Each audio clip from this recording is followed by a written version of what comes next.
C'est avec beaucoup de joie que je vous retrouve via cette plateforme pour un nouveau numéro de notre enseignement sur la thématique Nous sommes l'Église du Dieu vivant, qui est une déclaration solennelle de qui nous sommes en Jésus-Christ, notre Sauveur et Seigneur.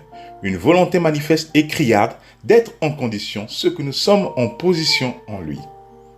La méconnaissance de notre identité explique en majeure partie l'état actuel de l'Église. Une Église qui a du mal à impacter aujourd'hui significativement et durablement son environnement et à régner selon Christ. Or la Bible ne dit-elle pas que la création soupire après la révélation des fils de Dieu? C'est pourquoi il est important de revenir sur les contours de notre identité afin de mieux s'en prévaloir. À cet effet, nous avons rappelé la journée précédente que le corps, cette partie charnelle de l'homme, se retrouve au bas de l'échelle de la hiérarchie originelle de l'homme. C'est un petit gradé, par analogie avec les forces armées, qui est ignorant de toute forme de stratégie militaire, qui est ignorant de l'art de la guerre, quelqu'un qui est incapable de définir et conduire des actions cohérentes pour tout le corps, et qui, avec la déchéance de l'humanité, s'est retrouvé malheureusement aux commandes du corps tout entier, l'entraînant dans son ignorance et dans sa chute. La chair est perdue, livrée à elle-même, entraînant l'être entier dans sa mort, nous l'avons dit. Dans le livre de Romains 7, l'apôtre Paul pouvait dire « Ce qui est bon, je le sais, n'habite pas en moi, c'est-à-dire dans ma chair. J'ai la volonté, mais non le pouvoir de faire le bien, car je ne fais pas le bien que je veux, et je fais le mal que je ne veux pas. » Toutes les actions de la chair, comprenons-le, auront toujours tendance à drainer l'homme vers sa nature à elle, c'est-à-dire la poussière, donc la mort. Regardons un tout petit peu cette histoire qui nous est relatée dans Matthieu 14, versets 25 à 33. Il est dit, à la fin de la nuit, Jésus alla vers eux en marchant sur le lac. Quand les disciples le virent marcher sur le lac, ils furent affolés et dirent, « C'est un fantôme !» Et dans leur frayeur, ils poussèrent des cris.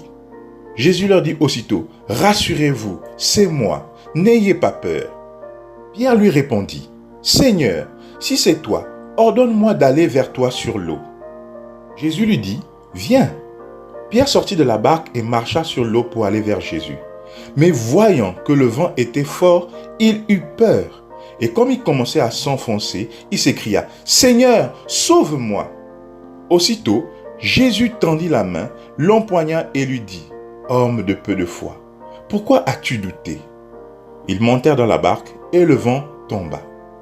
Ceux qui étaient dans la barque, donc le reste des disciples, vinrent se prosterner devant Jésus en disant, « Tu es vraiment le Fils de Dieu. » Tout allait bien pour Pierre, alors que par la foi en la parole de Jésus son Maître, il défiait les lois de la nature en marchant sur les eaux. Sans doute les autres disciples le regardaient tout ébahis devant ce spectacle. Toutefois, dès que ses sens, notamment la vue, ont commencé à analyser ce qui se passait dans l'environnement externe, il eut peur, nous dit la Bible. Paralysé par la peur, il ne pouvait plus avancer. Il a commencé à s'enfoncer.